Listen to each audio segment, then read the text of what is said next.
specialists are getting together for Thursday Night Football tonight, and Matt is making pasta in honor of his Italian coordinator. Do you think he's a better pasta maker or a better long snapper? I can tell you, I will not be eating pasta at anybody's house but my wife's. Good? That's great. Thanks, guys. I would say the practice today was better than it was yesterday, so that's encouraging. The more reps he gets, the better he gets. But I think every week is an enormous challenge in this league, and you can never take it for granted. This is where Wisconsin gathers to talk sports. Packers, Brewers, Badgers, Bucks. The Wisco Sports Show is on the air. Now, here's your host, Grant Bills. That's Rich Bisaccia, the Packers special teams coordinator, and Matt LaFleur, a comment from both, making up tonight's intro, getting us into some Packers talk. I don't really like criticizing beat reporters. I don't really like criticizing the beat as a collective, because I'm not there. That's a hard job to do, right? If I were in that auditorium, if I were in that media scrum after a game, right, I don't know that I'd be so bold as to go up to a coach and jam a microphone in their face and ask them tough questions. It's tough, right? Because those beat reporters have to maintain relationships to get good stories and to get info and to get access. It's a really difficult job to do. So I don't like being critical as I sit here behind my microphone. But Rich Bisaccia's special teams unit really hasn't been good the last 2 years. I think that's putting it kindly, actually. They were ranked 26th in the league in 2022, 28th in the league in 2023. This is according to PFF. And through week one in 2024, they're ranked 30th. That's only week one. But again, it's not like the last 2 years have been awesome either. So again, not criticizing the beat. It's just like, all right, so we're going to ask him about the leg of a kicker, which was a big part of the press conference. It's like, so does he have a big leg? And Bisaccia's like, he can kick it hard enough. I mean, what do you want me to, it's not like a baseball player where we can measure miles per hour on a throw or on an exit velocity. It's a kicker. What do you want him to say? This is Narveson because you have a big leg? Okay. All right. Hey, your long snapper's making pasta. Do you think he's a better long snapper or a pasta chef? And again, I'm not like Wildy does great work. Huber, who I think asked Bisaccia a question about the kicker's leg, they do great work. It's like, man, this unit is not good. Special teams have not been good. I was hoping for some more direct lines of questioning in that press conference. So that's where we begin tonight's show. Not with special teams, but I just put that in the intro, so I thought I'd address it. This is the Wisco Sports Show. My name is Grant Bills. I appreciate you being here. You can call and text the show, 608-321-1670. You can tweet me at Wisco Grant. The live stream is broadcast on Twitter. It's also on the Facebook page and on YouTube. I'm not getting any angry comments on the live stream, which means I would assume that everyone can hear everything okay and see everything okay. Excellent. I want to start for about a half hour by talking Packers. At 4:30, we're going to talk with Ryan Glasspiegel, the New York Post. He's been on a heater this week. I don't know if you've seen, he's talking with Al Michaels. He got the Todd McShay scoop about him heading to the Ringer. He had a lot of reporting on Kevin O'Connor, the NBA writer, leaving the Ringer to go. So just big media transactions, sports media transactions. He's been all over. There's also a lot of stuff going on in sports media right now. Brady just made his debut. Thursday Night Football back on Prime tonight. There's a big war between DirecTV and Disney. Like, I still can't technically, through my cable provider, watch Monday Night Football. I pulled out my antenna the other night, but dang it, I'm a subscriber to DirecTV. I shouldn't have to do that. So we'll talk about some of those things. He's also going to be in town for the Badger game. I'm going to the game with him on Saturday, but he's going to be in production meetings with Big Noon Kickoff tomorrow and reporting about the work that they do and the coverage, and that's just always a really good broadcast. So we'll talk with him in about a half hour, but first, some Packers talk. You know me, I really like Matt LaFleur. I think he's sharp. And as I kind of outlined, I think on Tuesday, his path so far as a head coach has been a unique one, filled with lots of different challenges. Now, getting to coach Aaron Rodgers is your first time as a head coach. Like, yeah, that's better than coaching Daniel Jones. That's better than coaching nobody, right? There's head coaches all the time who are hired and they're not really sure who their quarterback's going to be, right? So I'd prefer to have Aaron Rodgers, of course. But let's not act like coaching Aaron Rodgers is the easiest thing in the world. There's different things that you need to consider with a guy who's won MVPs and won Super Bowls. Like, I need to tailor things to him and I need to consider, and that's not a negative on Aaron Rodgers. That could just be, a challenge for a coach who's trying to do this for the first time. right? And he navigated that for years very well. Last year, I think he established himself very well in year one with a new starter with the youngest offense in the NFL. It took him a couple weeks, but it's a long season, right? So I think I like Matt LaFleur just about as much as anybody. I know they've lost in some high-level playoff games, but find me a good coach that hasn't. Find me a high-level coach that at one time or another hasn't lost high-profile playoff games and hasn't had folks wondering, can they win the big one? Right? You can't win the big one until you win the big one. We didn't think Andy Reid could win the big one for a long time, and now he's won a couple big ones, right? So, they lose in the playoffs. Yeah, but so does every high-level coach.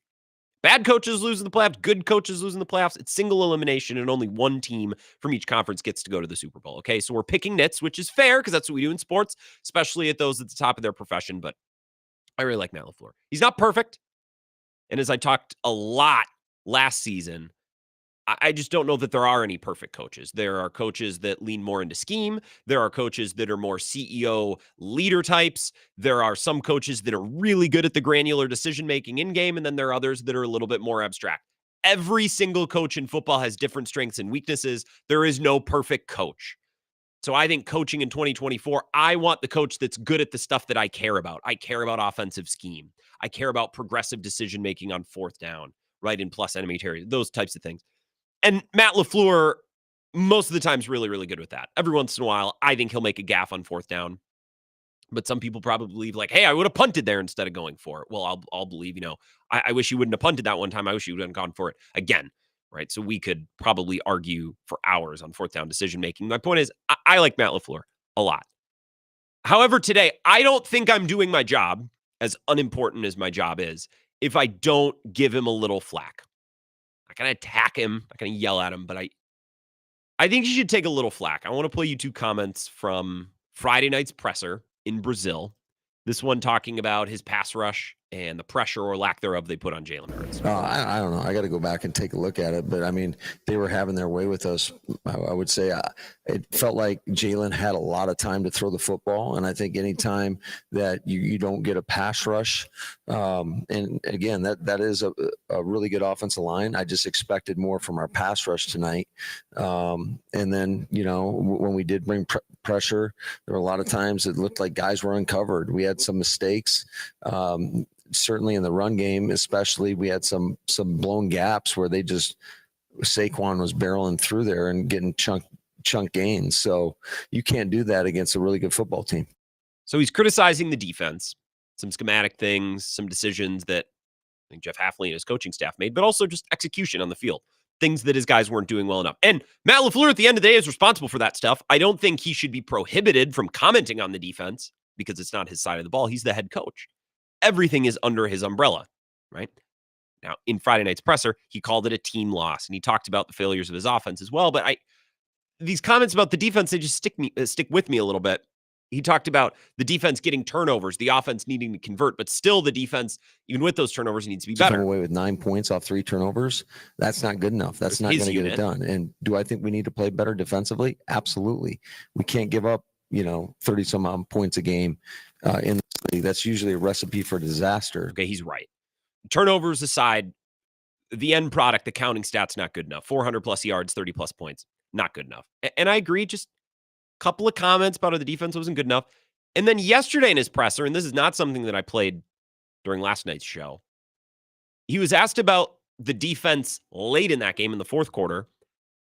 And why did it seem like Jalen Hurts was getting out and running and doing more damage in the fourth quarter? And this is what he said. And this is the comment that I've really kind of been thinking about today. I thought last week for 3.5 quarters, we did a really good job of bottling up Jalen in the pocket. And then in the last drive, he was able to use his legs a couple times to move the sticks when we got a little bit more up the field and opened up some holes inside. There was one time where they were empty and we stunted, and we shouldn't have been stunning in that situation. And it opened up a huge rush lane inside that he was able to scramble out. So he's talking about stunting, right?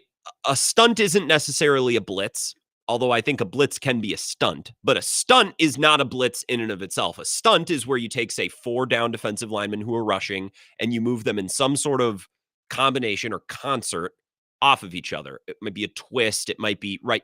They're not just running straight trying to beat their blocks. There's some sort of... Joe Barry ran a ton of stunts.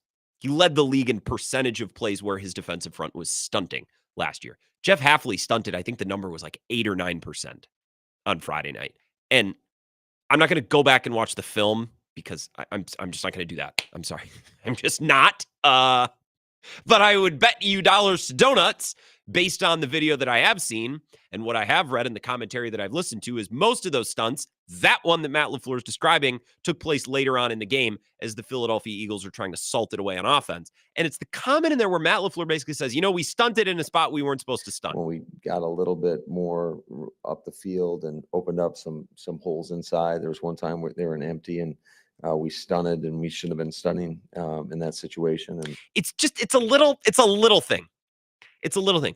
You might have a friend in your friend group. You might have a coworker at work where, like, when everyone's sitting around eating lunch in the break room, or maybe you're out at happy hour. I'm just going to use a work analogy because I think that's the best way to do this. Let's say you're eating lunch at work and everyone's sitting at the table. Let's say there's 5 or 6 of you. Everyone has that one person where when someone makes a passing comment, a lightheaded comment, let's say we're eating our salads, we're eating our sandwiches at work, and the boss said, hey, on Friday, everyone gets to go home at 2. We're closing early. Enjoy the long weekend. The weather's beautiful, right? And everyone in the workplace is really excited about it. And, work, you're making small talk about work stuff. You're not talking about your hopes and dreams. You're like, hey, did you see what Kathy wore today? Did you see someone's old sandwich is still in the fridge? Work crap. And then you're sitting at the table and Brian from accounting, everyone's laughing, making small talk, working hard, hardly working. And Brian goes, well, at least we have a half day on Friday. And everyone's like, yeah, great point, Brian. That's great. And then there's that one a-hole who's like, well, technically it's not a half day. Technically we're off at 2. So technically Brian is not a half day. Jesus. Like that one person who can just never let anything go and never let the conversation be easy and never let anything ever be said in passing. Just always got to be, well, technically it's not a half day because we're off at 2. So Brian, I get your point, but technically not a half day. It's like, oh my God. That's what that comment makes me think of. Like Matt LaFleur just felt the need. I got to point it out. We stunted there. Well, technically we weren't supposed to stunt in that holes spot. Inside, there was one time where they were empty and we stunted, and we shouldn't have been stunning in that situation. And so that's what, one play in the entire game? To be fair to Matt LaFleur, he was asked about it. He was asked about the later portions of the game where Jalen Hurts kind of hurt them more than he did in the first part. So he's addressing that. It's not like he brought it up out of nowhere. But sometimes listening to Matt LaFleur, and I know this bothers some of you, I've mostly let this go over the years. But I'm getting to the point now where I might stop letting it go. Because Jeff Hafley's his guy, right? This is his defensive coordinator. This is the guy that you wanted. You brought him in to run a different brand of defense than Joe Barry ran. And I was fine with it because Joe Barry was fine. I've said multiple times, I don't think the defense ever prevented them from winning a playoff game. I don't think the defense porked them in 2021 against the Bucs. The offense had plenty of chances. They didn't get it done. I certainly don't think the defense porked them against the Niners in 2022. They didn't give up a touchdown. The offense had chances to win. They didn't do it. The Lions in 2022, I don't even care about that season. Last year, I know that the Niners drove down to take the lead late, but the offense had chance and chance and chances and chances. 2 interceptions, 2 failed third down conversions where guys were open. Joe Barry could have been better. Yeah, I think the brand of football could have been better, but the results were good enough. Matt LaFleur made this change. I don't think because of the results, although, the game against the Bucs and the game against the Panthers, where Bryce Young looked like an actual football player, like, yeah, okay, there were bad results here and there, but for the most part with Joe Barry, when the moment mattered against good teams, the team was in it and the offense had chances to win. They just didn't, right? And I know Mike Pettin was the Bucs defensive coordinator for the Bucs game in the NFC Championship game, whatever, more of the same. They had a chance. The offense, Aaron Rodgers had chances to win that game. They just didn't. He wanted Jeff Hafley. You got Jeff Hafley. You hired a bunch of money to bring in Rich Bisaccia to make him your special teams coordinator. Put your foot down on him and make him do his job, or stop whining in the press conference about, well, that's on me, I guess. I got to tell our returner to keep the ball. Man, light a fire under Rich Bisaccia's ass then. Be a head coach. And it's comments like this. I don't know. Stunted, and we shouldn't have been stunning in that situation. We shouldn't have been stunting in that situation. It's like, I know this bothers some Packers fans. It's never really bothered me before. I don't know that it bothers me a ton. It's just something that I noticed listening to Matt LaFleur talk last night and a little bit more today. Your offense had chances to win that game in Brazil. A lot of chances. And the defense gave up 30 points, 400 yards. That's too much. Of course. Yes, defense needed to be better.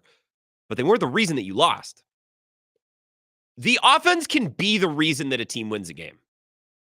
Can we all agree on that? I think for years, we always convinced ourselves, well, we just need a defense that's going to give Rodgers a shot. We just need special teams that are going to give Rodgers a shot. I think for the most part in recent history, the defense has given the offense chances, given Aaron Rodgers chances, gave Jordan Love chances, both last year and so far this year, albeit only through week 1. So I've had I've had enough of the nitpicking. Well, we stunted in that spot. We definitely shouldn't have stunted. Do you trust your defensive coordinator to do the job or not? Otherwise, why don't you just do it? Coordinate them both, because you seem so intent and you seem so focused on every little tiny thing. Did you hire the right guy? Do you trust him to do his job? Okay, well then keep those conversations between you two in meetings, because I don't really need to hear it at the press conference. 608-321-1670. If you have Packers thoughts, that's where we begin today. Ryan Glasspiegel, New York Post, in about 15 minutes, but time for your calls next if you want.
The Wisco Sports Show will resume in 2 minutes.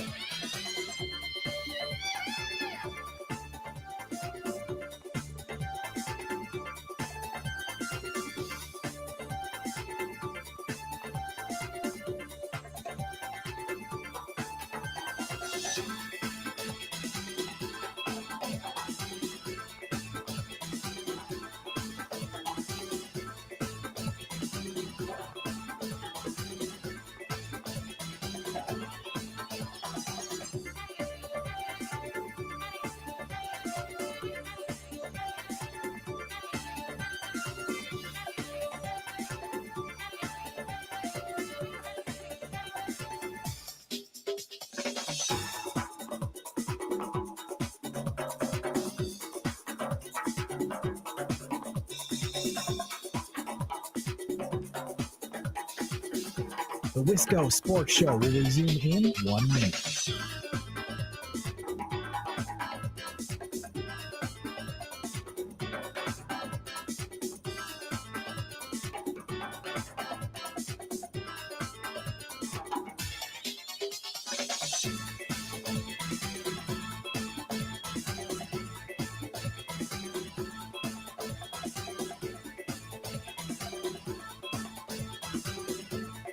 The Wisco Sports Show will resume in 30 seconds.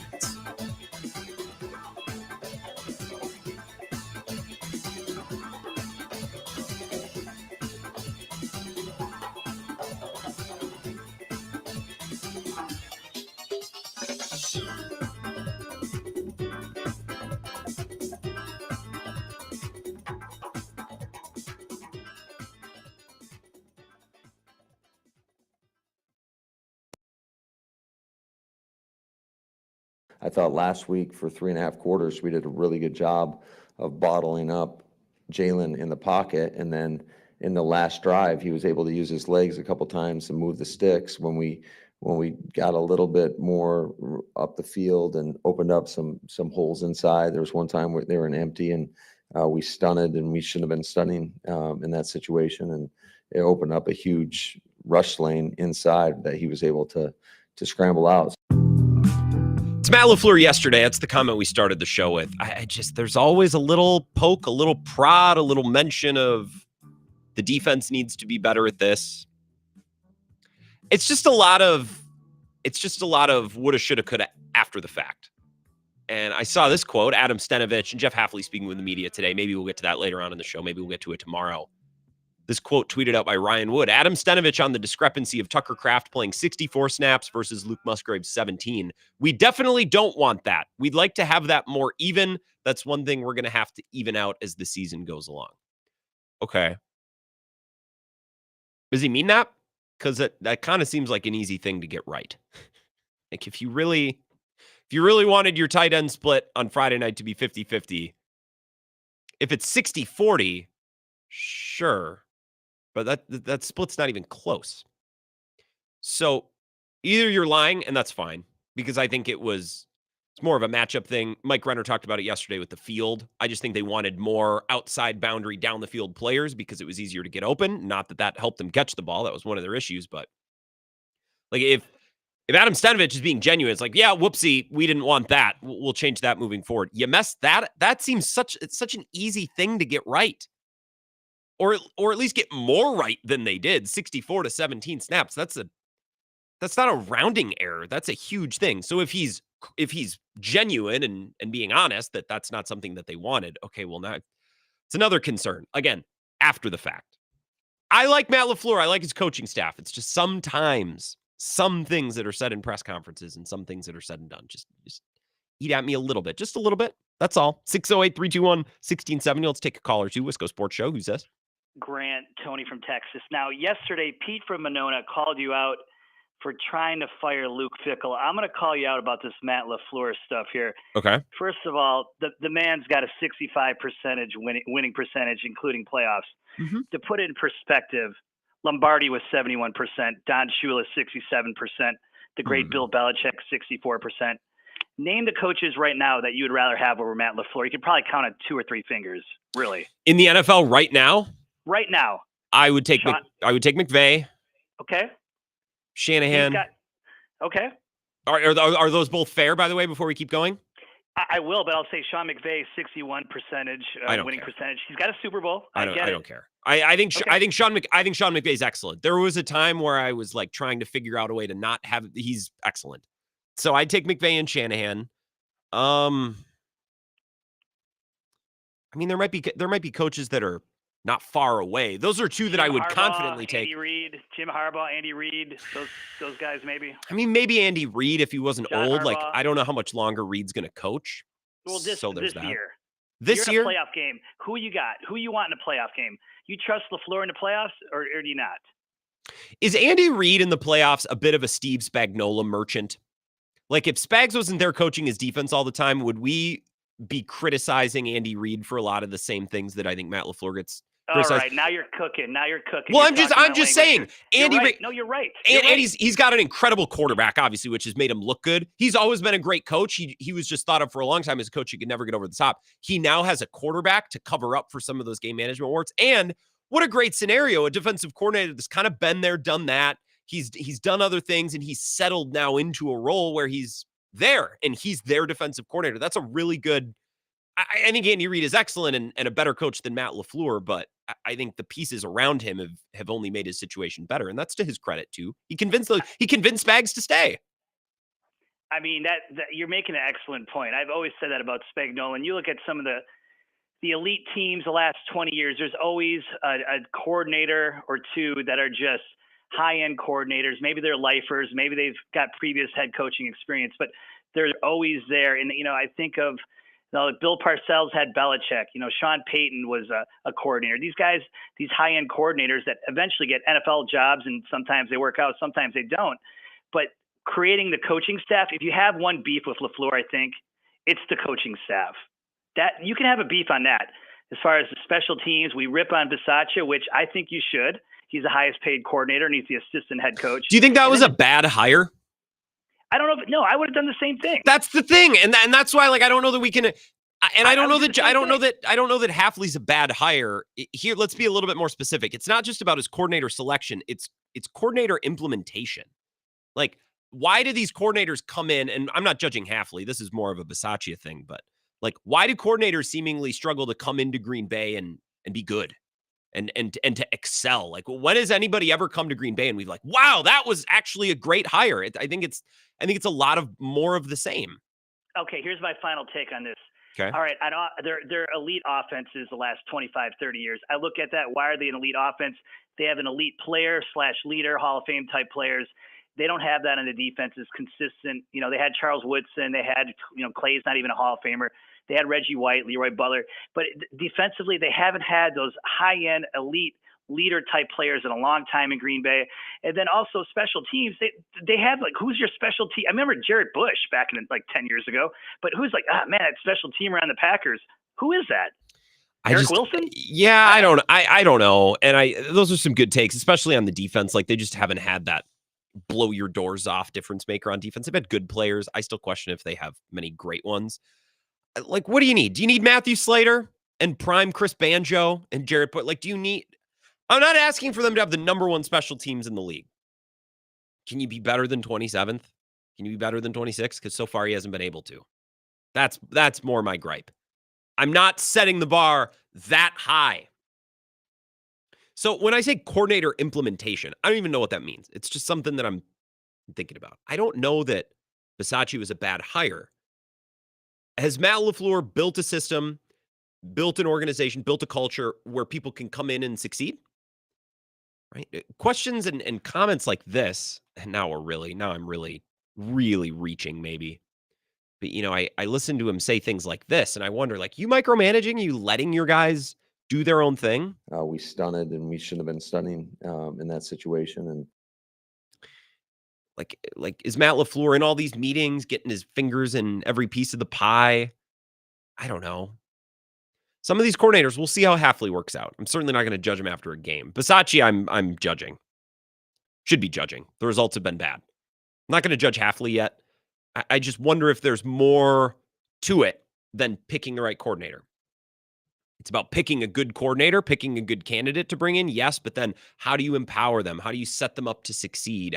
How do you make them a part of the culture and what you've built? And maybe these hires are getting lost in translation somewhere in there.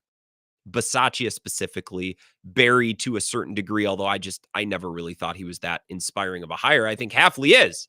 I think Hafley's a high ceiling hire. I want to see how Matt LaFleur helps the rubber hit the road there. That's the process we're in right now. And I feel like maybe that's what separates LaFleur from some of his contemporaries who, seemingly every coordinator that Sean McVay brings in and empowers does great. Most coordinators that have been under Kyle Shanahan, defensive coordinators specifically, that he's empowered, have done great. Matt LaFleur, not so much. It's been a lot of the same. The faces and the names run together. 608-321-1670. Text me. I'll get to your text in a little bit. Tweets and Twitter at Wisco Grant. We're going to talk with Ryan Glasspiegel, the New York Post, next. This is the Wisco Sports Show with Grant Bills on the Wisconsin Sports Zone Radio Network.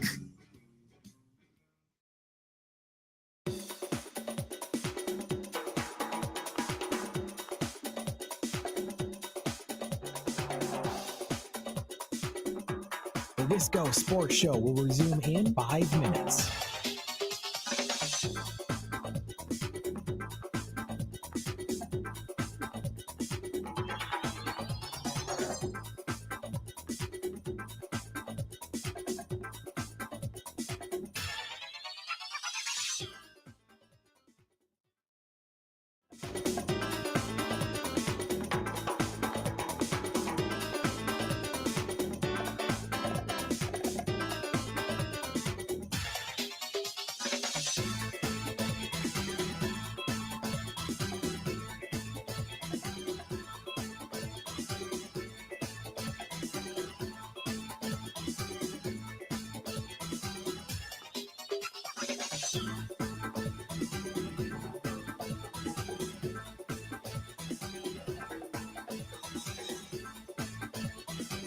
The Wisco Sports Show will resume in 4 minutes.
Camp Randall, for the uninitiated, there's an argument on a Saturday night in the fall, Camp Randall's the best place to be in the country. Or at noon in the fall, Colin. It is fun. Oh, it's noon game. Yeah, that's right. All right. Well, we moved it up for the show.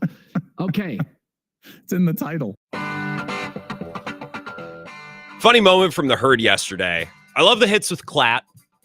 Especially interested in his hit yesterday because he's going to be at Camp Randall on Saturday, as they were talking about, and Cowherd forgot. It's big noon kickoff. It's 11 o'clock game. Excited to be down there for our tailgate at the Red Zone.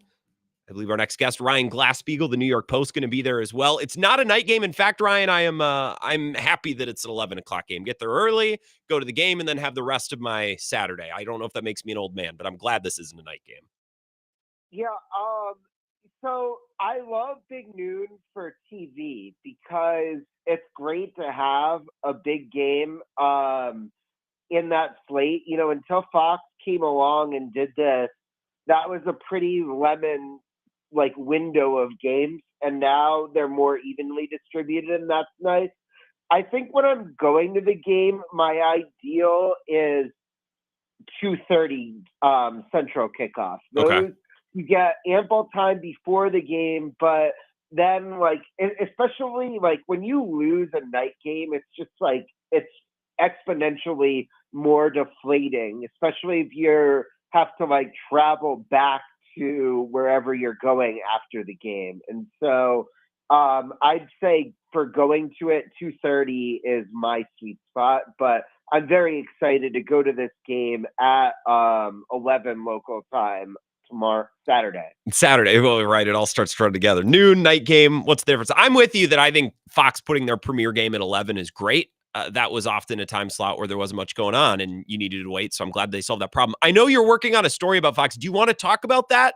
Or do you want to hold on to that and just wait to put all that out in the story? Because I know that's part of why you're going to be up in Madison. But is that something you want to talk about, or I can move on too? Yeah, I mean, I think I'll have a feature on Gus Johnson and Joel Klatt next week. I don't want to give away what it's going to be about, and partly it's going to kind of depend on how our interactions go and what I observe. But look forward to a story about their time in Madison in the New York Post next week. That's the right way to journal, to be a journalist, is you write the story after you meet up with them. You don't go in. And so, no, I'm not looking for you to give anything away. I just know you have a story coming. We'll all watch for that. Yeah. You have had a lot of big stories this week, and I want to ask you about a couple of them. Let's start with what's going on with ESPN and DirecTV, because I know it's something that you've tweeted about a couple of times. We're 2 weeks into college football. We just passed Monday Night Football and the Manning cast, and DirecTV customers still don't have ESPN or ABC. That's pretty wild to me. This is a big date, and if you're on DirecTV, I don't know how much longer you can wait if you're a big sports fan. There are trials of YouTube TV and other streaming platforms like that, like Hulu and Sling and Fubo, that you could conceivably just nibble on those and keep buying DirecTV. It's tough though, because DirecTV gets people into long-term contracts. And so if you just signed a 2-year deal to get, this rate a couple months ago, you're just kind of up Bleep Creek without a paddle. But otherwise, I don't think there's really any reason to have DirecTV over. Well, that's the problem, because if you switch to YouTube TV now, then you don't get the Brewers. Yep. So there's not a way to have everything right now, I guess, unless you go to Spectrum. You could go to Spectrum.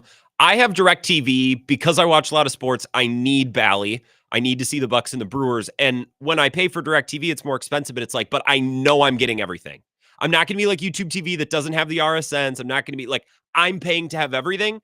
And now that I'm not getting everything, like you said, sports fans with DirecTV might be starting to run out of time. You just missed Aaron Rodgers' comeback right now. This isn't related to ESPN, but it's been a big story this week, and I wanted to ask you about it. Brady did his first game for Fox. A lot of people, wrote columns and did podcasts talking about it. I thought he was fine. The game was kind of dry. It's not like the Browns put up any fight. What are people saying in the space as you talk to them about the job that Brady's done so far? The broadcasters are really hard on it. And that's because, a lot of like broadcasters are very vain about the communication modeling where they want like every announcer's voice to just be speaking in like perfectly formed paragraphs with no pauses in the middle of sentences, almost like an anchor reading a script on the news. And Brady paused mid-sentence a lot to collect his thoughts. I liked him though, because I think he has like a relatively soothing broadcasting voice to me. And this is going to sound like a backhanded compliment, but I swear that it's not.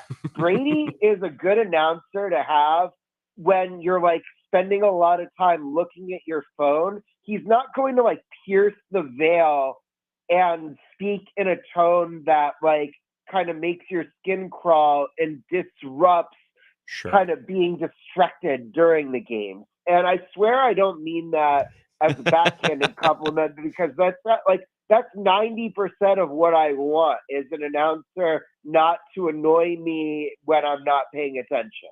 Yeah, not seem like it's piercing into my ears or disrupting the flow of whatever we're doing when we're sitting on the couch. And then when you want to focus in, right, it's not like his voice puts you to sleep. It's just an easy broadcast. I think I agree to go in and out of. Ryan Glasspiegel, New York Post is here. You talked with Al Michaels about Thursday Night Football and the schedule and how it's evolved a little bit this year. And I also thought that story, not to give everything away, because you should go read the story, and I hope that everyone does, but you know, he spoke to the importance of streaming to the league, which I think would probably surprise people, because Al Michaels is, I wouldn't say old man yells at cloud, but he's the old school broadcaster talking about how streaming is important for the league. I thought that part of the story was interesting too. Yeah, I mean, part of it is he's talking his book. He works for Amazon. Of course. They're streaming, and so he's going to promote and the work that his company and him do. The Amazon has a really good schedule this year. They've got Bills Dolphins tonight. They have another Black Friday game. They have a playoff game this year. They have the one that was Peacock Space last year. They've got a Packers-Lions game coming up. They have Jets-Texans, which is a very exciting quarterback matchup. 12 of their 17 games are like interdivision matchups. And then like even the games that look like they're kind of crappy, like Saints Broncos, well, that is a storyline of Sean Payton returning to New Orleans. So that's what you're hoping for as an NFL broadcaster, is even when like the game doesn't look like it's two exciting teams, there's a way to sell it and give people a reason to watch. There's a story behind it. And I think Al Michaels said, you know, it's not just about the matchup. Sometimes the matchups are good and the game just ends up stinking. The result isn't any good. He said that. He didn't like the matchups either. It was both. Like, they got bad matchups that turned into like just the dreadfulest games of all time. That's really funny. I want to ask you about what's going on in Chicago sports radio right now. We can wrap up with that. First, you've reported on Todd McShay maybe ending up at the Ringer. You have a story today about Kevin O'Connor, who's been one of the bigger voices at the Ringer. He's going to Yahoo. There's a lot of mobility, and Yahoo is going after talent after I feel like I didn't hear or see much from them the last few years. Yeah, no, Yahoo is revamped. They hired a guy, Ryan Spoon, who used to be in charge of ESPN Digital and Social, and he's been making moves. They brought in Ariel Helwani. I guess they didn't technically hire him, but they're partnering with him on a big combat sports vertical. Nate Tice, who was splitting time with Yahoo and The Athletic, they made him full-time. And yeah, they just added Kevin O'Connor from the Ringer. So every time you think like Yahoo Sports might be going by the wayside, they kind of rebound. I don't want to hijack your show, but I have a Packers and Badgers quarterback take that I need to like fire off my chest. Do it. Hit me. Please hijack. Yes. So if Malik Willis starts this week, like, and they're smoke screening us on Jordan Love, can they please just run the option with him a majority of the game? I don't want to see a drop back passer who can't pass. And that brings me to my Badger take. Like, honestly, since, I can't believe I'm blanking on his name. He became the Packers backup and the Colts backup. Oh, Tolzien. Scott Tolzien. After him and Russell Wilson, they haven't had many quarterbacks who are adept at passing. What I would just wish the Badgers would do is commit to the meat and potatoes run of the Barry Alvarez and Brett Bielema era and supercharge that with a mobile quarterback. We don't have quarterbacks who can run or throw over the last several years. I mean, Van Dyke is throwing these like 5-yard patterns. He can't connect deep that we've seen yet. Why don't they just get like a mobile guy and make it so that the running back is an extra blocker and play just run it up your gut offense? Well, Phil Longo said this week, it's not about style points, Ryan. It's about winning games. They're running the offense that helps them win. There's no upside when they bring in South Dakota. Now, I get it. They have a hard out-of-conference game in Alabama, and you can't just wear your college athletes down. But there has to be like a happy medium where they're playing a team that there's stakes in the game. These cupcake matchups just need to go away. If you're going to ask people to spend 4 hours on like one of the most beautiful Saturdays of the year inside watching this stuff on TV, they have to give you better games. And Wisconsin's performance against that team is not very promising as we head into Alabama week. So I just wish that the Packers backups and the whole Badger starting strategy would be to utilize mobile quarterbacking and not try to make, unnatural passers happen. Not try to get quarterbacks who aren't maybe as adept at pocket passing to play the game the right way, as you would say. No, they're working on. I hear Matt LaFleur this week. He's like, well, we're working on him with footwork. It's like he's gonna start this weekend, man. Like this is not the time for footwork. Run the ball. Do Jaden Reed around. Have Emmanuel Wilson and Josh Jacobs in the backfield, and Willis is a threat to run. Just don't try to throw basically at all. The Colts gave up like 200 yards rushing against the Texans last week. Run the ball. I like this. No. I love this take. Ryan Glasspiegel, he'll be up in Madison for the game this weekend. Look for his coverage of Fox. 60 seconds. Have you been following 670 versus Barstool down in Chicago? I love the story because terrestrial sports talk radio is kind of in the news, and I think that is awesome, even though I don't know that I'm on their side, but I love that they're involved in something. I feel like Bernstein's brain must have just short-circuited. I'm starting to find that happens to me more and more as I've got 3 kids and I'm getting older. I'm almost 40 or whatever.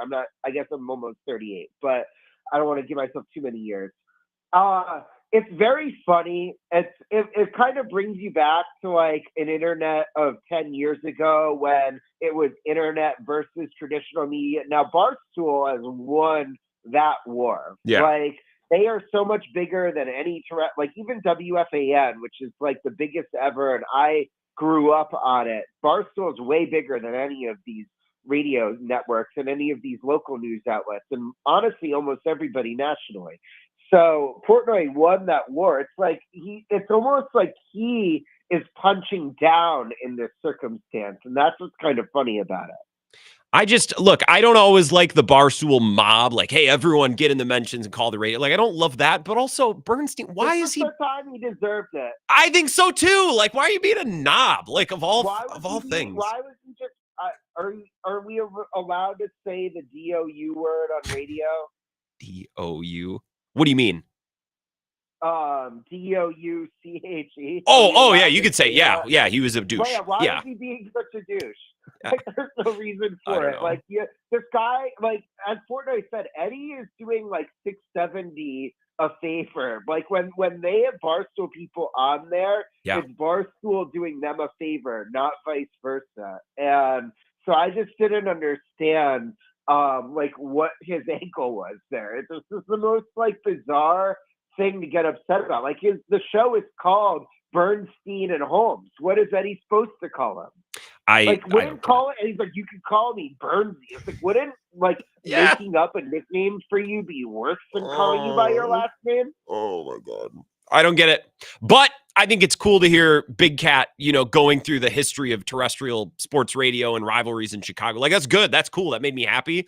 I don't get where Bernstein's getting off, but I know you're down there. I don't get it either. Something that you pay attention to. I'll see you this weekend at the game, Ryan. Thank you so much for the time. All right. Have a good one. Thanks for having me. Yeah, of course. Ryan Glasspiegel, New York Post. If you're not familiar with the sports radio feud that I'm talking about, I guess we got 2 minutes, but if you are familiar, like you hopefully that was something that you took away something from that. I wanted to ask him about that. But basically, so 670 the score, lost Parkins and Spiegel are afternoon. Parkins is now on Fox Sports 1. He's doing sports television. So they've been rotating guys through, and I believe Matt Spiegel, who is the remaining host that Parkins left behind to do TV, I say that he departed, right? He didn't leave him in the dust. I don't mean it that way, but I think it wasn't White Sox Dave. I think it was Eddie from Barstool Chicago was doing that show with Spiegel as a fill-in host. And I would tend to agree with Glasspiegel that that's Eddie doing 670 a favor by coming in and doing that show. Probably had fun, but that's a big brand. That's a big name and would probably attract listeners who wouldn't otherwise be listening to the score in the afternoon. Okay.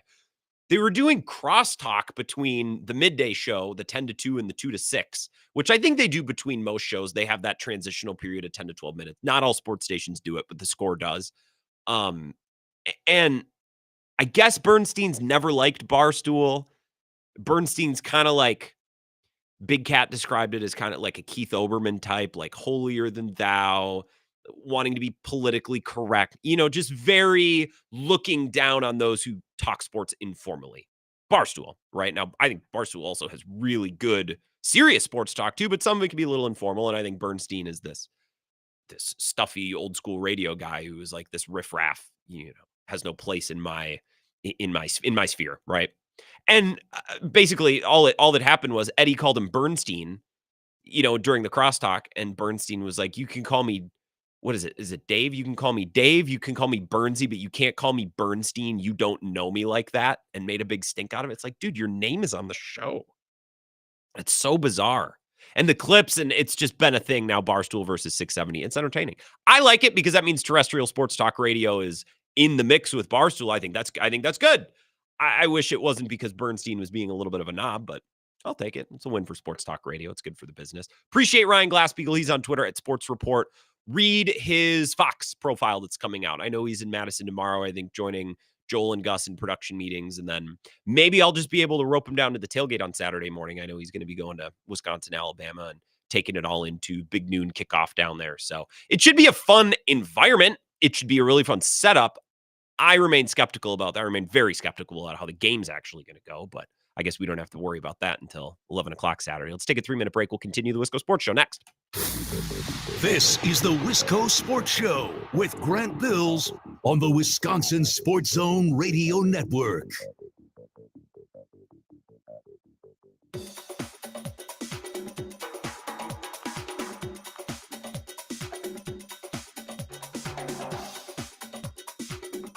The Wisco Sports Show will resume in 3 minutes.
Hey, Hank, you were the one of the few walk-on we've had here in camp.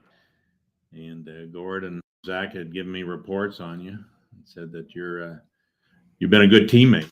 And we think that you can add to our ball club. And we have you on the board there. I'm not sure where you're going to play yet. We have you as a rover somewhere, probably playing around the infield, the outfield. But you have a big responsibility to keep the fans happy. We like the energy you have. I don't think you're quite as fast as Go. But because of what you've done here, you're going to make the club. And Gord, could you present Hank with his jersey? And he officially made the team today.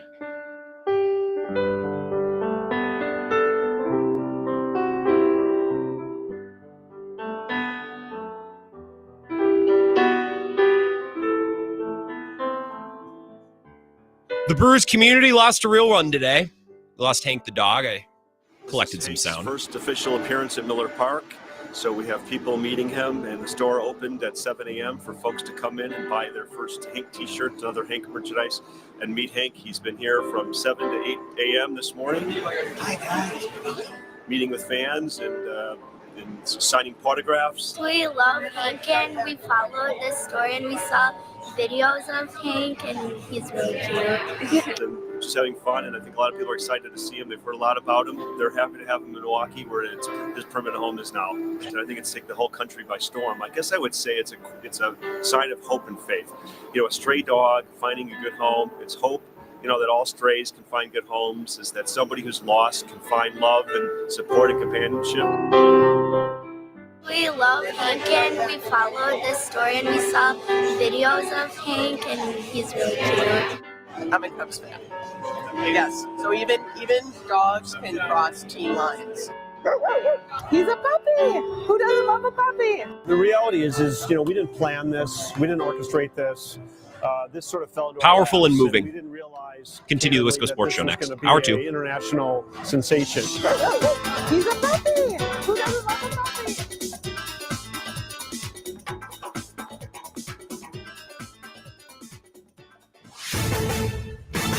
This is a Wisconsin Sports Zone update. Well, everyone but Jordan Love was on the field for practice today as the Packers prep for their home opener on Sunday against the Colts. Love suffered a knee injury against Philly last week and has not practiced the first 2 days of this week. That left Malik Willis and Sean Clifford to lead the offense. Willis just arrived less than 2 weeks ago in a trade. It's forced coach Matt LaFleur to do everything he can to get Willis up and ready to go, though he admitted they may have to alter the game plan depending on how the week goes. Just kind of going through it, being dialed in, knowing the details of why we're trying to get things called, and showing him the necessary clips to get him prepared, to get him confident. And now it's about going out there and doing. And like I said, the things he might not be more comfortable with, we might take out. But you got to go through the process, and you got to kind of get a feel for it and just communicate. Both teams come in 0-1. Kick on Sunday is at noon. Turn to the Badgers. They've got a huge non-conference matchup on Saturday as number 4 Alabama comes to town. It's the first ranked non-conference team to come to Camp Randall since 2002, just the third since 1990. Wisconsin is big underdogs. Spread currently sitting at 16. Kick is set for 11 a.m. on Saturday. Rural Mutual Insurance, keeping Wisconsin strong. Farmers deal with a lot, including long days, stress, and fatigue. This is your reminder to take breaks, stretch, have a snack, and hydrate your body. Avoid farm accidents by keeping yourself healthy. Visit ruralmutual.com to learn how Rural Mutual supports Wisconsin farmers and prioritize safety on the farm. Rural Mutual Insurance, keeping Wisconsin strong. Well, the Brewers are still in San Francisco. It's where they're going to face the Giants tonight in the rubber match of their 3-game series. Frankie Montas could get the ball for the Crew. Giants and Hayden Birdsong. Milwaukee's magic number to clinch the NL Central stands at 8. With this Wisconsin Sports Zone Network update, I'm Zach Heil. Braden and Matt told us that the specialists are getting together for Thursday Night Football tonight, and Matt is making pasta in honor of his Italian coordinator. Do you think he's a better pasta maker or a better long snapper? I can tell you, I will not be eating pasta at anybody's house but my wife's. Good? That's great. Thanks, guys. I would say the practice today was better than it was yesterday, so that's encouraging. The more reps he gets, the better he gets. But I think every week is an enormous change in this league, and you can never take it for granted. This is where Wisconsin gathers to talk sports. Packers, Brewers, Badgers, Bucks. The Wisco Sports Show is on the air. Now, here's your host, Grant Bills. I'm going to reset the show, probably trend back towards the Packers. I should say that we did lose someone very near and dear to the community today. We lost Hank the dog. Born, who knows, but passed away in the year 2024. So we learned on the internet today, a Facebook post was shared.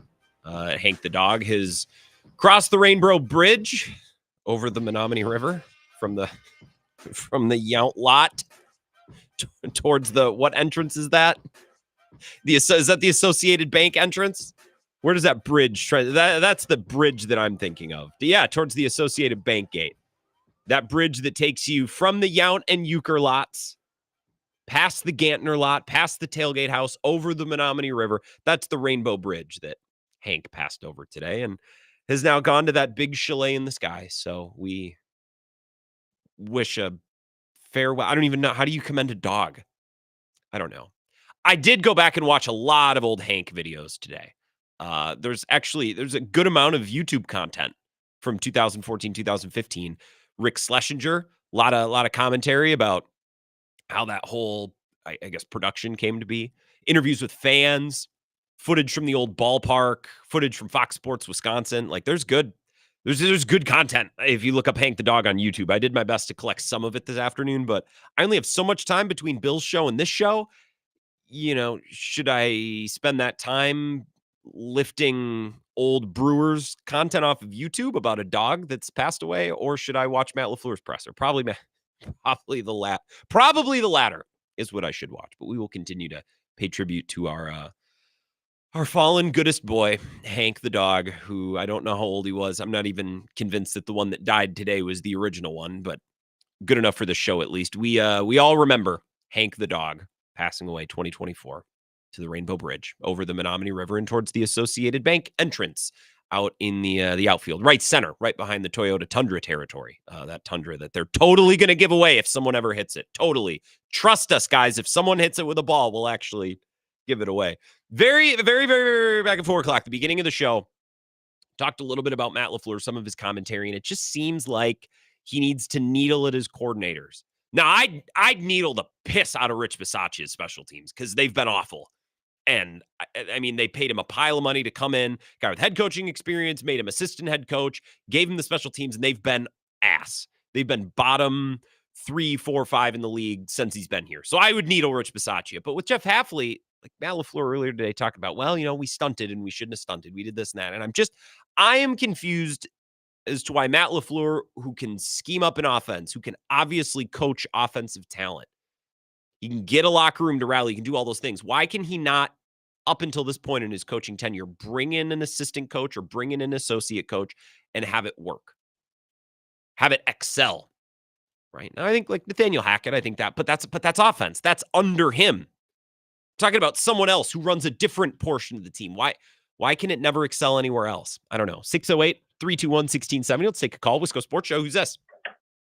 It's Darnell. Darnell, what do you think of all this? What do you make of all this? Oh my gosh. Well, I actually have nothing to say about the Packers besides, well, you know, I think that I think that coaching at this point in the season does not matter yet. I think they need to get their sea legs and need to see and reevaluate after like 3 or 4 weeks where we're at from like a coordinator standpoint, that kind of thing. Like a 1 week sample of special teams does not do a whole lot for me personally. Yeah, but when it's the same guy and the last couple years also sucked, like that's why I am okay complaining about the special teams today. The defense, yeah, obviously. Jeff Hafley, it's his first game, and it was in Brazil. But with Rich Bisaccia, I mean, it's like the Badgers. The Badgers looked kind of crummy in the first 2 weeks, and normally I'd throw that out the window if they didn't look exactly like the team they were last year. You know what I mean? Yes. Okay. And it's interesting that you mentioned the Badgers because that's actually one I wanted to mention just quickly here. I fell down the rabbit hole today at work of watching some highlight videos from like 2008 to 2012 Badger offense, like running backs and that kind of thing. Okay. And it just got me all up in my feels. PJ Hill got to run through like 13-foot holes on path to like 25-yard runs on every other play. And it was, I mean, it's a highlight film, so you see that, but it You just haven't seen that in a while. It just made me feel so like, that's Wisconsin. And, like, is this a weird feeling to have? Like, because everybody embraced the air raid stuff, and then it never really took shape yet. We were never given like, an air raid to embrace. We were told, hey, we're going to modernize the offense. We're going to push the ball down the field. And we're all like, oh, okay. Well, what we were doing before wasn't really working. So why not? We'll give that a try. And what we were, unaware of, what was failed to be communicated with us is actually we're not running the air raid. We're just going to run an offense that sucks. And you're not going to get the ground and pound. You're not going to get the air raid. You're going to get nothing and like it. Right. And it doesn't even seem to be like, just based on, the videos and the memories. Now, again, that could have something to do with the fact that I was a kid, right? Watching these grown men do, or I guess not grown men. Now I'm older than all of them, but, they're just kids, Darnell. Watching them like just dominate, right? Watching a Badger team dominate the point of attack. And that was so cool. Watching them win the physicality battle every single time. And now it's like, we get pushed around by South Dakota and Western Michigan, man. That hurts. That just hurts. It would hurt less if we were pushing the ball down the field and completing deep pass. That's the thing. We're getting nothing. We're not getting any benefits of what Wisconsin used to be. We're not getting any benefits of what we thought we were going to get with LaFleur Longo. We're getting nothing. We're getting nothing. And that's at the core of this. We've talked a lot of Badgers, and I've really enjoyed talking Badgers this week. Normally, historically, on this network, I have not been the host in the show to talk Badgers as much, but this week I've really liked it. I don't know what they're good at, Darnell. I don't know what their identity is. I don't know what makes them them. I don't know any of it. Well, I think that was the thing last year, and really going back several years to even the COVID Mertz years. We don't have an identity. And that was the thing that's most frightening for fans and probably their team too, is that going back 30 years, we've had a very, very specific identity, and that is completely gone. So now a win against Alabama cures all diseases. You know what I mean? So do I put that out there? No, I can't put that out there. Can't put that out there yet. But you can. Are you going to be at the Red Zone on Saturday? It seems like everyone and everybody's going to be there. No, I'm actually going to be golfing in the morning, and then I'll be done by the time the game starts. I know I'd like to be there, but I can't miss a monthly tee time. So a monthly tee. You men in your golf. Thank you, Darnell. And I know I'm in the minority. I'm not a golf guy. Just not. If I had unlimited time and money, sure, I'd get into it. But when you have limited time for hobbies and limited time for leisure, well, it's just nice to be outside. Yeah, because that's the only activity that gets you outside. Come on, Darnell. Come to the Red Zone Saturday morning. Sounds like everybody and anybody is going to be there. Vagabond John, me and Ebo, obviously, and who knows? At least the three of us. We'll see. Now that I say it out loud, I guess I know one or two people who are going to be there. That's about it. I'll talk Badgers too. We're going into Thorson and Heilprin coming up at 6:00. They'll be previewing the Bama game. It's funny. I listened to National Voices talk about Wisconsin, Bama. I listened to Klatt talk about it with Cowherd yesterday, and he's like, they're much improved, Wisconsin is, from last year to this year. Are they? Like, I think they got a chance against Bama. How? I'm not trying to be Mr. Negative this week. I have eyeballs. I have a TV. I have a dumb brain, but I do have a brain that retains information. And I just every way I look at this, it's just kind of a bummer. 608-321-1670, Wisco Sports Show. Packers, Badgers, whatever. It's all on the table. Wisco Sports Show. Who's this? All right. How about quick Badgers? Hey, it's Uncle Packer. Hey, Uncle Packer. I think if the Badgers have a good showing, just a good showing. I mean, if it comes down to the fourth quarter, I think that's a positive. A win would be amazing. So a strong showing against Bama could be a positive, could be a building block. And I don't think you're saying a moral victory, but could be a step in the right direction. Yeah, building block. So a building block is not a moral victory, and I'm with you there. The only problem, here's my pushback, Uncle Packer, and I played this clip, I'm going to dig this up, of Jesse Temple. He said this on Ebo's show on Monday. Wisconsin played Ohio State real tough last year, and we're all like, man, that was a good showing. After that, they lose to Indiana. They get blown out by Northwestern, right? Like they didn't do anything with it. They had an awesome performance against Ohio State, and then they had goose eggs. They mailed it in the next 2 weeks against two of the weaker teams in the Big Ten. So, yeah, I'm with you. In theory, a good showing against Bama could be a building block, but it doesn't necessarily, it's not guaranteed that it's a building block, and last year shows that to us. Well, it's new. You know, the Badgers are new to me. It's not that big hog line anymore with a big running back. It's all new. So I'm not positive what they'll do. I hope, I'm putting my faith in this coach, and I'm hoping they're going to come up with some new exciting, I know it's not air raid, but some kind of between run and pass where we're going to be a good offense and defense. And I'm just hoping that we have a good showing, and it's early in the year and we'll build on it. Now, I hope so. Back to the pack. You know, I think LaFleur, you know, I was in the military a lot of my life, and there were good COs or commanding officers that were smiley and nice, and then they were just butt heads when they weren't in public, you know? Sure. I kind of hope LaFleur is like that. I hope he just chews butt, but I hope he's not chewing too much because it is the first game of the season. And let's just see. It's almost, I think of that as almost like a preseason game. I really do, because they didn't have any experience together. I believe it's the sum of the whole. You know, I don't think you can be a good offensive line because you have David Bakhtiari, and I wish we did.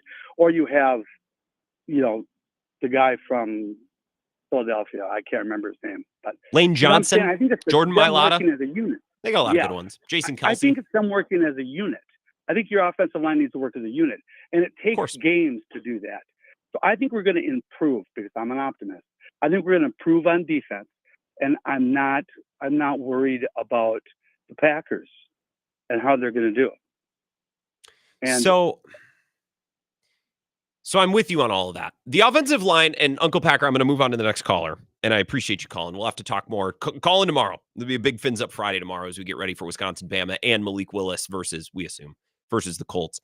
Offensive line, you're right about offensive line. It's a weak link system. It's the sum of the parts, right? Meaning you're not defined by your best player. You're more than likely defined by your worst, your weakest link. An offensive line is only as strong as its weakest link. It's a weak link system in that way. And I don't know that the Packers have a bad weak link. I don't know that Josh Myers is good, but a center has to be pretty actively bad to really, really hurt you. In a way that a left tackle or a right tackle or maybe a guard wouldn't have to be. I just don't know that center's that important. I think he hurts him sometimes, but if that's the worst player that they have on the line, I think they're in pretty good shape. I question if they have any great players. Zach Tom graded out pretty greatly against Philadelphia, so maybe I should give Zach Tom some more credit. Maybe I should give Elton Jenkins more credit too. Towards the end of the game, when Josh Myers left with an injury, they ended with Ryan and Morgan at the guard, Elton Jenkins at center, and then Walker and Tom at tackle. The Packers really seem to like Josh Myers. I don't know why. If there was any thought in that building to really trying to figure out the best five and maybe finding a way to not have Josh Myers be included, maybe that's an alignment they look to use. Maybe. Rasheed Walker also got banged up at practice today, so I'm going to find the latest on that. So I should pass that along, but let's take another call in the meantime while I look for that. 608-321-1670, Wisco Sports Show. Who's this? Hey, Grant, Tommy and Madison. Tommy and Madison. Hey, Tommy, what's up? Not too much. How are you doing? I'm doing good. I like what we're doing right now. We're waffling back and forth between Packers and Badgers. I'm enjoying talking Badgers this week. This is weirdly as much as I've enjoyed talking Badger football in a while. Well, let's switch it up. Brewers. Sure. Hell yeah. You have all these stats and numbers in front of you. Do we just suck against any team on the West Coast? Probably the shortest best answer would be yes. Probably. I mean, I'm thinking back multiple years. It seems like, especially when we go out west, that makes sense. Time difference, all that other stuff. But even when they come to Milwaukee, we still just get whooped up on by teams who are on the West Coast. The Rockies, I don't get. I guess I don't really get the Giants either. They haven't been that good this year. They just can't hit lefties, man. And Colin Ray, normally when players regress, it doesn't happen this dramatically. I don't think Colin Ray is the pitcher that we saw for most of the year, but he's certainly better than this. He couldn't locate his fastball last night. He didn't have a single pitch working for him last night. He was like a man dropped into battle without any bullets. Like, he was lost last night. It contributed to me getting a good night's sleep, so that's a plus.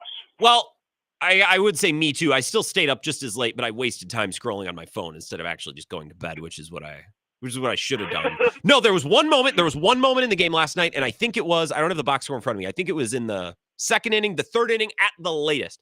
The Brewers were down like 4-0 at the time. I think this must have been in the second inning. That was the second. Top of the second. Joey Ortiz works a walk to load the bases with 2 outs, and Bryce Terang comes up against Blake Snell, which is a tough draw. So I'm not really going to hold this against Bryce Terang. But in that, it was. He struck out on 3 straight pitches, and his Zonabomb tweeted last night, like, how is he supposed to know that Snell was going to go fastball 3 in a row, top of the zone, especially CB Buckner, high strike. I mean, it was predictable. But there was a moment, Tommy, where if Terang had singled and that game becomes 4-2, I'm engaged. I'm like, okay, we have a game. It kind of felt like when Terang struck out there, it kind of felt like the game was over. That was the moment. And then, of course, Ray gave up 4 more in the bottom of the second. Then it was really over. But that felt like the game in the top of the second. Then it was all done. Last thing here before I let you move on to your next caller and everything. I live off Randall. I met Ebo a few years back. I might swing over on one more match of face to it. Hell yeah. Awesome, Tommy. I appreciate it. It's Tommy and Madison. Stop by. There's 2. We got 2. We got more than 2. I saw Vagabond John tweeting this morning. There must have been some calls on the morning show. It seems like there's going to be a crowd down there. I love 11 o'clock starts. One of my biggest gripes with college football is these games take forever. I keep saying we sped up the wrong sport. We should have sped up college football instead of baseball, because I'm so glad that Glasspiegel mentioned this last hour. He's like, you're asking people to sit inside on, say, a beautiful Midwestern Saturday. This time of year, the weather's been beautiful. You're asking people to sit inside for 4 hours. These games are 4 hours. Halftime's 45 minutes. You're asking people to go sit on bleachers or sit in their house on a beautiful fall day. It's tough. But starting at 11, it's like going to the early mass on Sunday. I said this yesterday. You get in there. Maybe you're a little tired at the beginning. Maybe getting up's a little uncomfortable. But then when you come out, you got the rest of your day. You got the whole Sunday. You stop at the store on the way home. And in home, plenty of time for football. Maybe you get some yard work done. 608-321-1670. One more call, then we'll take a break. Wisco Sports Show. Who's this? This is John in Cornell. John in Cornell. What's up, John? Nothing much. I was going to piggyback on the Packers question from yesterday. Yeah, do it. Measuring the defense. Some guys were saying you can't measure the defense by how many points the offense scores. I would disagree because, let's say the Packers go into this game and they win 28-7, right? Okay. Well, if they win 28-7, they held the opposing team by 7 points. But let's say they lose and the Colts win, I don't know, throw out numbers, 42-21. Yeah. You'd be like, wow, the defense did their part. Now you could argue too, well, the offense didn't do their part either. But yeah, but if Jeff Hafley at Lambeau in their home opener gives up 42, then we're not talking about Malik Willis and Matt LaFleur. We're talking about that's a game, and I want to be intentional about identifying these games. That's a game where the defense didn't give the offense a chance. And my point is I just think that Packers fans have convinced themselves that there are way more of those games than there actually are. Yeah, agreed.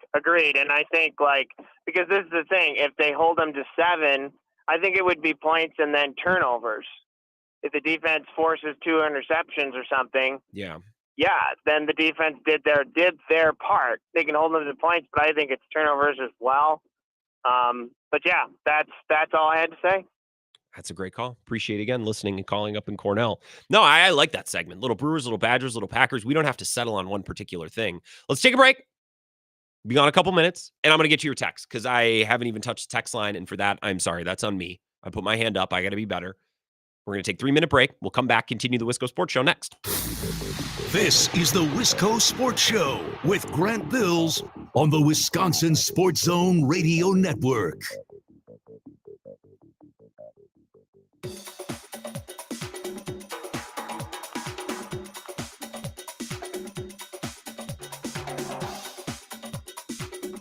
The Wisco Sports Show will resume in 3 minutes.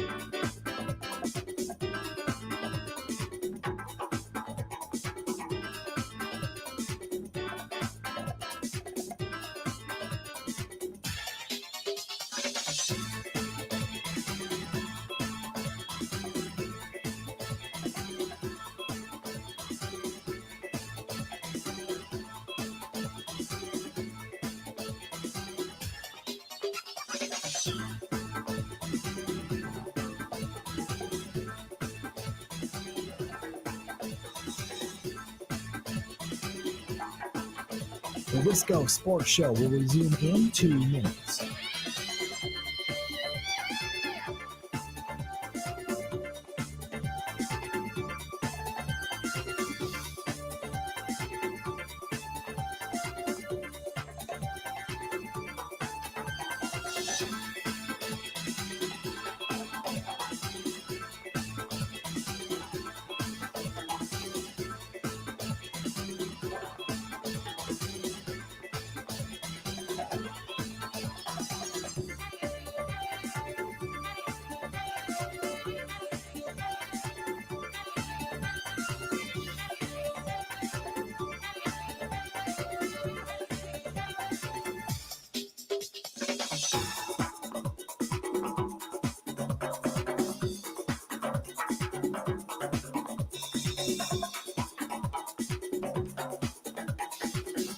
The Wisco Sports Show will resume in 1 minute.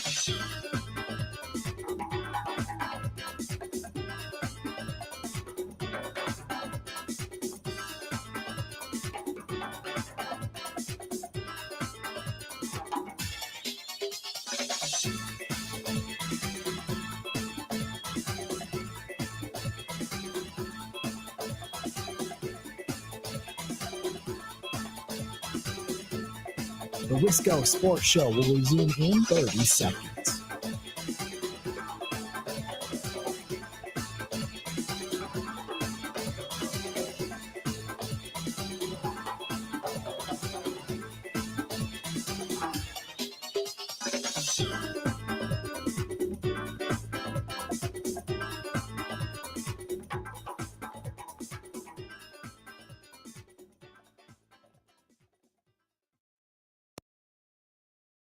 Jesse, what does Wisconsin need to show against Alabama for people to be positive moving forward? Use your crystal ball, if you will. This is such a tough question because I go back to last year when Wisconsin played Ohio State, at the time ranked number 3 in the country. And it was a close game. They were within one score late. Ohio State won 24-10. And it was like, oh, okay. You feel kind of good about what Wisconsin did because they didn't get embarrassed and they hung tough. And then that Wisconsin team ended up just having an awful stretch there late in the year. So I don't know where we're at with this Wisconsin program. You know, if they keep this game close and lose by 2 touchdowns, should you feel that good about where this program is headed?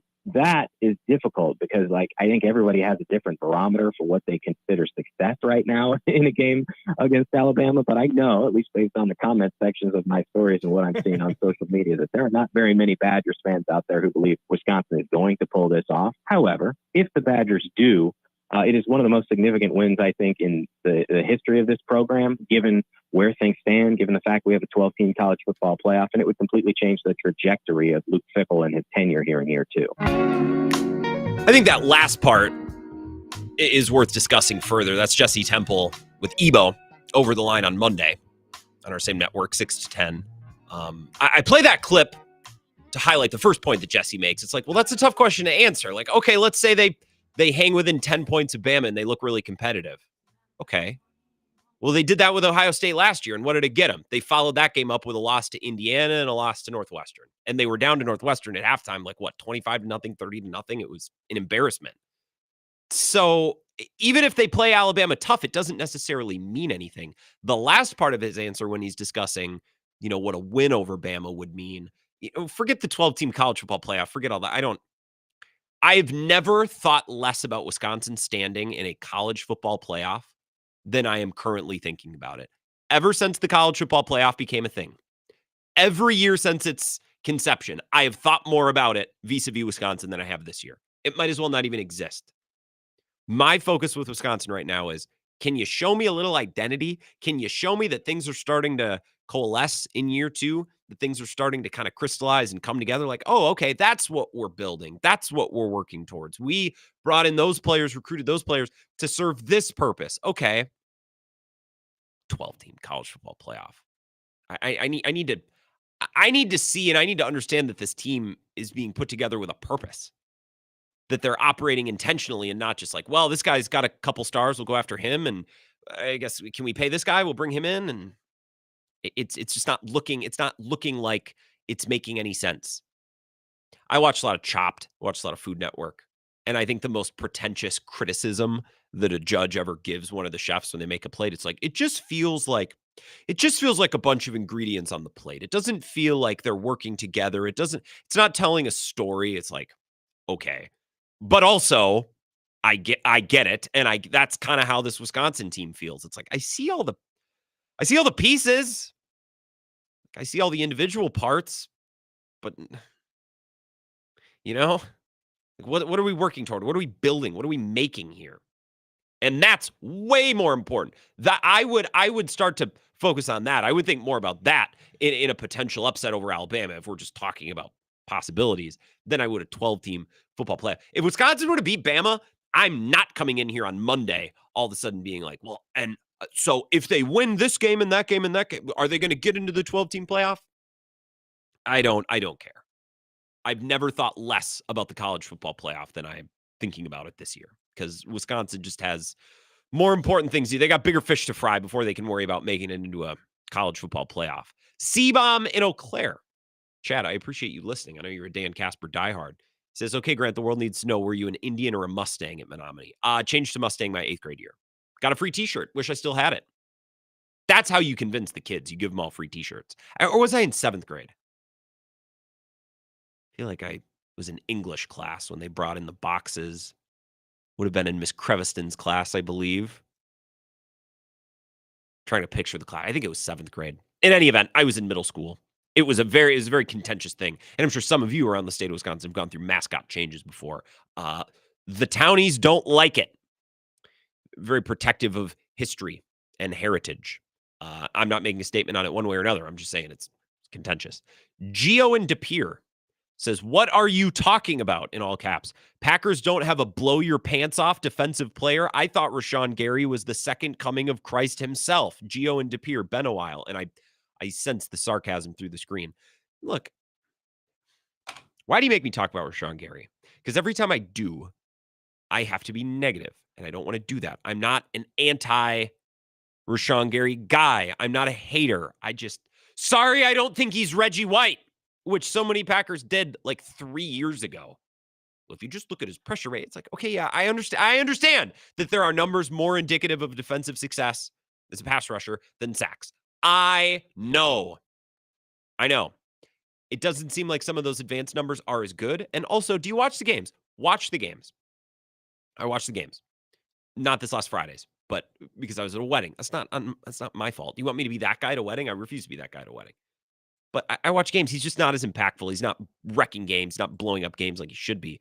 Archon put out a story today about Lucas Van Ness, by the way, at what is that? SB Acme Packing Company. It's their SB Nation outlet. And Lucas Van Ness, for all of the hype that we generated on this show about a big leap in year number 2. And I brought this up with Renner yesterday, too. It's like, I won't apologize for expecting a player who was taken in the top 15 to maybe be a difference maker in year 2. Year 2. Not in year 1. Although I feel like a player taken in the top 15 should, on some level, be expected to make a little bit of a difference in year 1. But in year 2, I feel like that's a period of time where a player should make maybe their largest jump, that year 1 to year 2 jump. Haven't really seen it, at least through one game. Lucas Van Ness, if you just look at snap and production numbers, let's see here. Preston Smith led the unit of edge rushers with 54 snaps, Rashawn Gary 49, Enigbare at 30, and Lucas Van Ness at 19. Let's see, Gary had 1 sack, pressure rate of 12.5%. It's next gen. Preston Smith had a pressure rate of 7%, Enigbare 6%. It's not like the barrier was. It's not like Enigbare was hooping. It's like, well, of course Lucas Van Ness can't get on the field. JJ Enigbare's in front of him. Like, nah, that's not really what's going on here. Eagles have a good O-line. The turf was crummy. But for those of you like me who are maybe high on the Lucas Van Ness hog, thinking that we get a leap from year 1 to year 2, the early returns for that take suck. To be very, very, very direct. The early returns from Lucas Van Ness suck. And he's 4th string. And I talked about this with Renner yesterday, and maybe I'll go pull the audio and we can play his commentary on Lucas Van Ness when we come back. I understand he's not going to play over Rashawn Gary, and he Probably shouldn't play over Preston Smith all the time, but I think he should be fighting for reps with Preston Smith. He shouldn't be behind JJ Anigbare. Like that's it's not like he's Zadarius Smith. He should be able to outmatch JJ Anigbare in year 2 if he's any good, which I guess maybe that's the next concern. If he keeps playing at this level and doesn't really get any action and doesn't really perform when he's out there, maybe then he's not the next Packers great edge rusher. Maybe then he's just the next Rashawn Gary. Let's take a break. Couple minutes, we'll return. If you want to join in, talk Packers, talk Badgers, talk Brewers. We've kind of just thrown it all on the table, and we're going back and forth from topic to topic.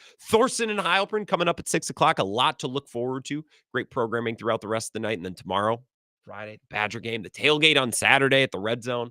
I'm really starting to pick up steam as we head towards a football-loaded weekend. Thursday night football tonight as well, so go to Monks for Thorson and Heilprin.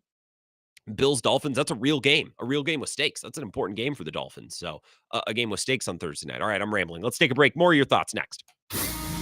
This is the Wisco Sports Show with Grant Bills on the Wisconsin Sports Zone Radio Network.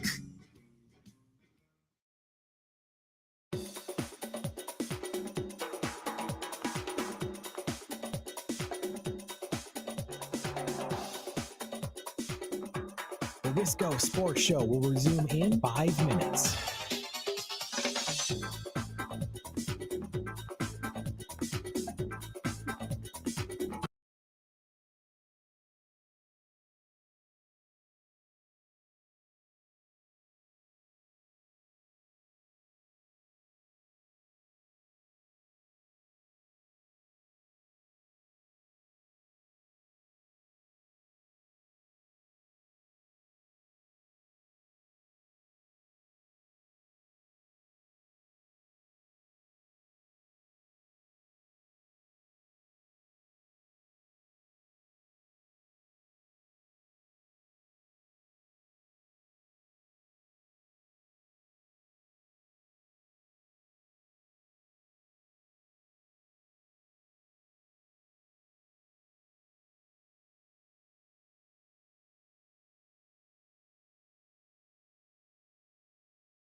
I liked him a lot. I had him actually, I think, higher on my board than where he got drafted, like 1 or 2 spots, though. I just think he's a guy that kind of athlete. And it was like Rashawn Gary coming out, right? When you're 270, you're on a 4.58, you're that explosive, you play physical, you'll figure it out. And at the edge position specifically, when you're that, you don't need much else at your disposal. And I think you've already seen it in the running game.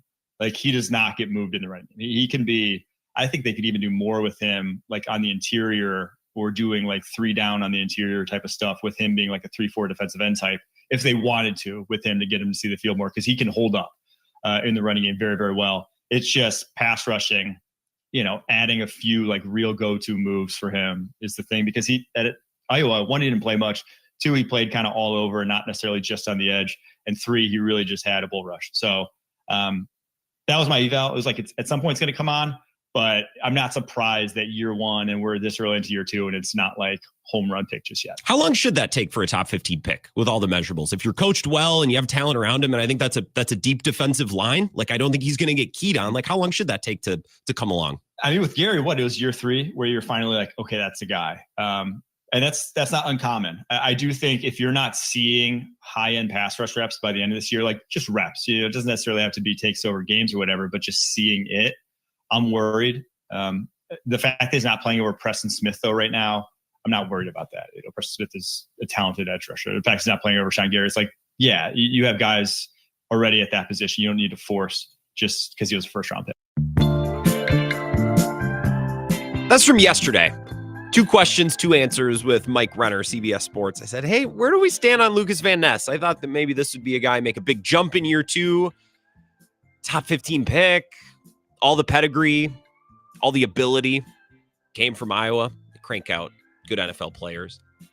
And he's buried on the depth chart through 1 game. Of course, it's only 1 game, but buried on the depth chart through 1 game behind not Preston Smith, not Rashawn Gary, but buried behind Kingsley Enagbare. Let's give it a month. Let's see where he is in a month. Because if he flashes a couple of times, that can change really, really quickly.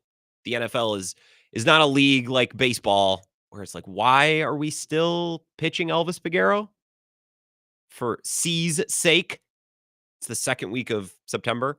Or, in basketball, like sometimes coaches over the course of the regular season, they roll with guys they don't really love, but may not have better choices. They don't want to make a change. Football, I mean, unless you're talking about Josh Myers, right? Everyone's fighting for their job basically on a weekly basis.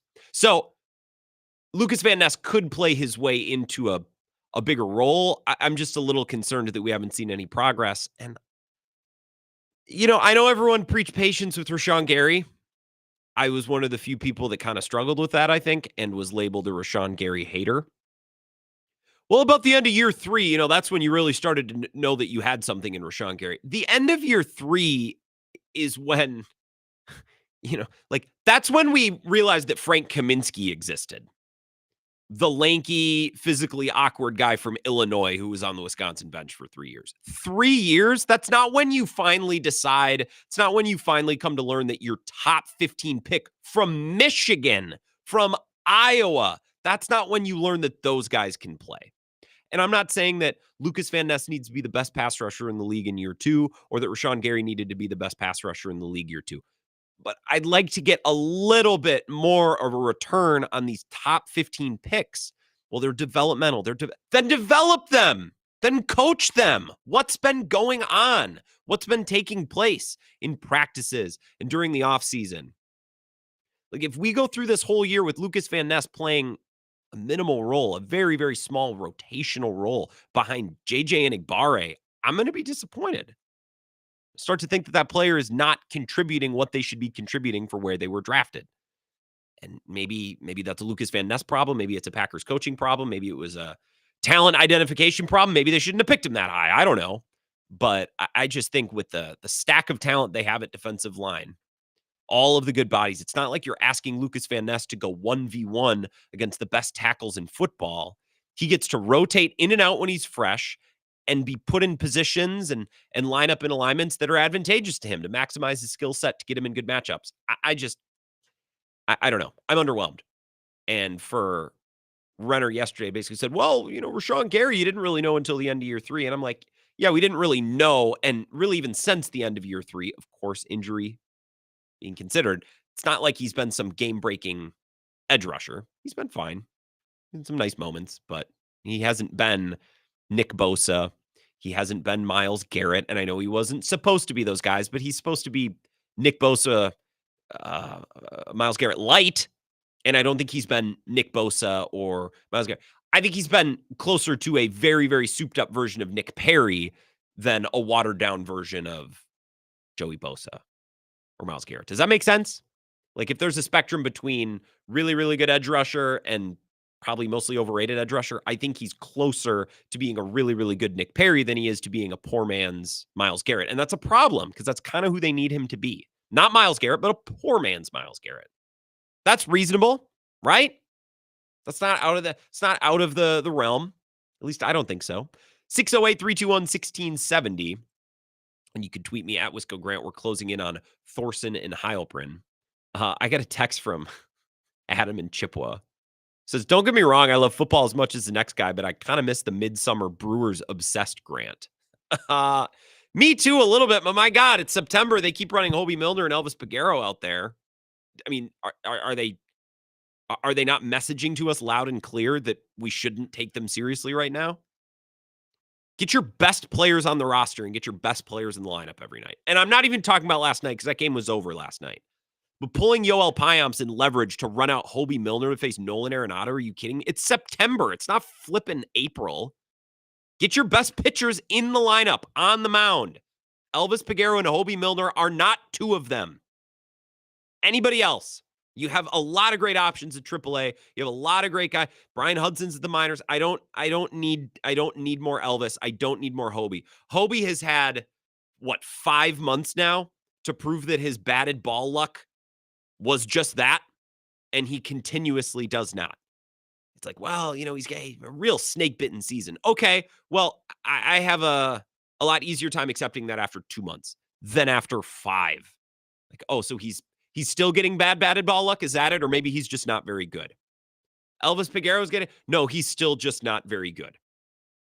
And I know that there are players on that team. If I was a player on that team and we're gutting out wins right now in September, and I watch my manager and my general manager option Brian Hudson to run Elvis Peguero and Hobie Milner out there, if I'm a player, I'm like, what are we doing? How do you expect a fan to feel?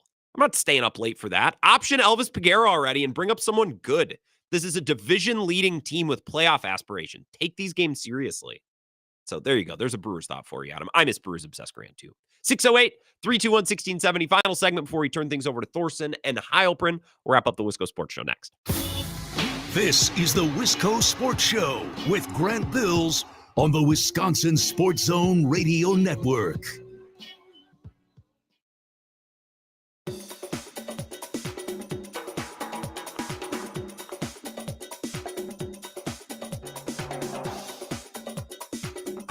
The Wisco Sports Show will resume in 3 minutes.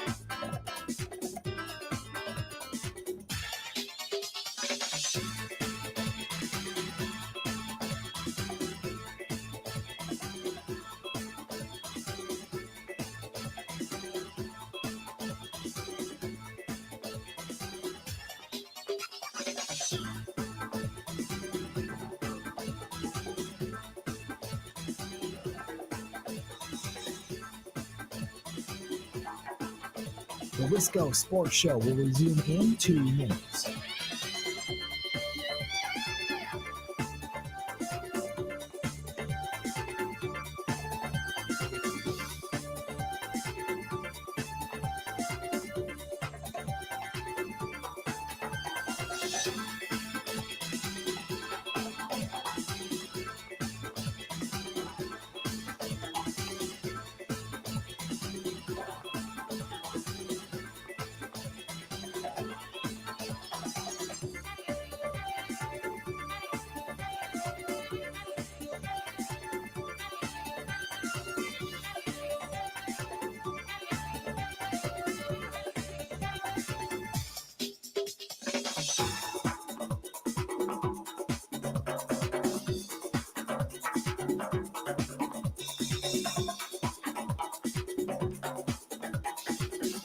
The Wisco Sports Show will resume in 1 minute.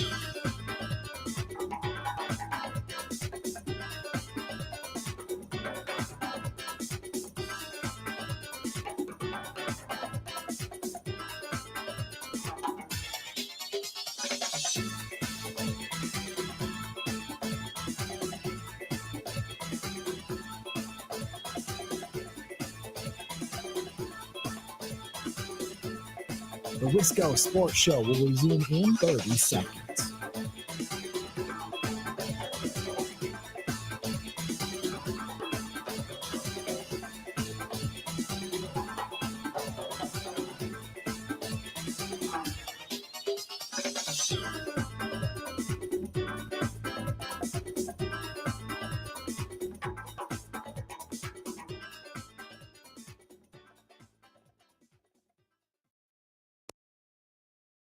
Hey, Hank, you were the one of the few walk-on we've had here in camp. And Gord and Zach had given me reports on you and said that you've been a good teammate. We think that you can add to our ball club. And we have you on the board there. I'm not sure where you're going to play yet. We have you as a rover somewhere, probably playing around the infield, the outfield. But you have a big responsibility to keep the fans happy. We like the energy you have. I don't think you're quite as fast as Go-Go. But because of what you've done here, you're going to make the club. And Gord, could you present Hank with his jersey? And he officially made the team today. Hank the dog passed away today, reportedly. Brewers mascot, a little bit of a legend as well. A lot of lore behind Hank. I went back and found some of the best comments, some of the best clips, some of the best stories from years ago when Hank first joined the team. Here you go. Listen as we pay tribute. This is Hank's first official appearance at Miller Park. So we have people meeting him, and the store opened at 7 a.m. for folks to come in and buy their first Hank t-shirts and other Hank merchandise and meet Hank. He's been here from 7 to 8 a.m. this morning. Meeting with fans and signing autographs. We love Hank and we followed this story and we saw videos of Hank and he's really cute. And just having fun, and I think a lot of people are excited to see him. They've heard a lot about him. They're happy to have him in Milwaukee, where his permanent home is now. And I think it's taken the whole country by storm. I guess I would say it's a sign of hope and faith. You know, a stray dog finding a good home. It's hope. You know, that all strays can find good homes, is that somebody who's lost can find love and support and companionship.